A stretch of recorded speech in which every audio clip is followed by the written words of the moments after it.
Hi friends, welcome to ಗೃಹಿಣಿ all in one by Seema. ಇವತ್ತು ಮಾವಿನಕಾಯಿಯನ್ನು use ಮಾಡಿ ಅದರ ಗೊಜ್ಜನ್ನು ಹೇಗೆ ಮಾಡೋದು ಅನ್ನೋದನ್ನು ನಿಮಗೆ ಕಾಣಿಸ್ಕೊಡ್ತೇನೆ. ಮಾವಿನಕಾಯಿಯನ್ನು ತಗೊಂಡು ಅದರ ಸಿಪ್ಪೆನೆಲ್ಲ ಪೀಲ್ ಆಫ್ ಮಾಡ್ಕೊಂಬಿಡಿ. ನೋಡಿ ಈ ಥರ.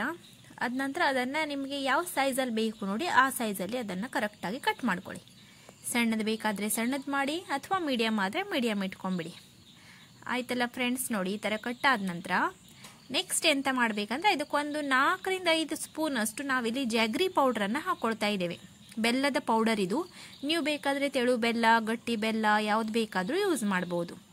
ಹಾಗೆ 1-2 ಸ್ಪೂನ್ ಅಷ್ಟು ಅಚ್ಚ ಖಾರದ ಪುಡಿಯನ್ನು ಹಾಕ್ಕೊಳ್ತಾ ಇದ್ದೇವೆ. ಇಲ್ಲಿ 1 ಸ್ಪೂನ್ ಅಷ್ಟು ಅರಿಶಿನ ಪುಡಿಯನ್ನು ಹಾಕ್ಕೊಳ್ಳಿ. ನೆಕ್ಸ್ಟ್ ಗ್ಯಾಸ್ ಒಲೆ ಮೇಲೆ ಒಂದು ಪಾತ್ರೆನ ಇಟ್ಕೊಂಡು ಆಯಿಲ್ ಹಾಕಿ, ಅದರಲ್ಲಿ ಆಯಿಲ್ ಕಾದ ನಂತರ ಸಾಸಿವೆನ ಹಾಕಿ. ಸಾಸಿವೆ ಚೆನ್ನಾಗಿ ಸಿಡಿಲಿ. ಸಾಸಿವೆ ಸಿಡಿದಾದ ನಂತರ ಅದರಲ್ಲಿ ಹಿಂಗನ್ನು ಹಾಕಿ. ಇಲ್ಲಿ ನಾವು ಗಟ್ಟಿ ಹಿಂಗನ್ನು ಹಾಕ್ಕೊಂಡಿದ್ದೇವೆ. ಅದ ನಂತರ ನಾವೇನು ಪ್ರಿಪೇರ್ ಮಾಡಿ ಇಟ್ಕೊಂಡಿದ್ವಲ್ಲ ಮಾವಿನಕಾಯಲ್ಲಿ ಜಾಗ್ರಿ ಪೌಡರು, ಅರಿಶಿಣ ಪುಡಿ, ಖಾರ ಪುಡಿ ಹಾಕಿ ಅದನ್ನು ಇದರಲ್ಲಿ ಮಿಕ್ಸ್ ಮಾಡ್ಕೊಳ್ಳಿ. ಆ ಆಯಿಲಲ್ಲಿ ಆ ಬೆಲ್ಲ ಏನಿದೆಯಲ್ಲ ಅದು ಚೆನ್ನಾಗಿ ಕರಗಿ ಅಂಟು ರೀತಿ ಆಗ್ತದೆ. ಇದು ನೋಡಲಿಕ್ಕೂ ಅಷ್ಟೇ ಚೆನ್ನಾಗಿ ಕಾಣ್ತದೆ, ಹಾಗೆ ಟೇಸ್ಟಿ ಸಹ ಆಗಿರ್ತದೆ. ರುಚಿಗೆ ತಕ್ಕಷ್ಟು ಉಪ್ಪನ್ನು ಹಾಕಿ ಚೆನ್ನಾಗಿ ಮಿಕ್ಸ್ ಮಾಡ್ಕೊಳ್ಳಿ. ಅದ ನಂತರ ಕರೆಕ್ಟಾಗಿ ಬೆಲ್ಲ ಅದು ಕರಗಿ ಆ ಮಾವಿನಕಾಯೆಲ್ಲ ಒಂಥರ ಮೆತ್ತಗೆ ಸಾಫ್ಟ್ ಆಗೋ ತನಕ ಅದನ್ನು ಸಣ್ಣ ಹಬೆಯಲ್ಲಿ ಇಟ್ಕೊಂಡು ಚೆನ್ನಾಗಿ ಬೇಯಿಸಿ.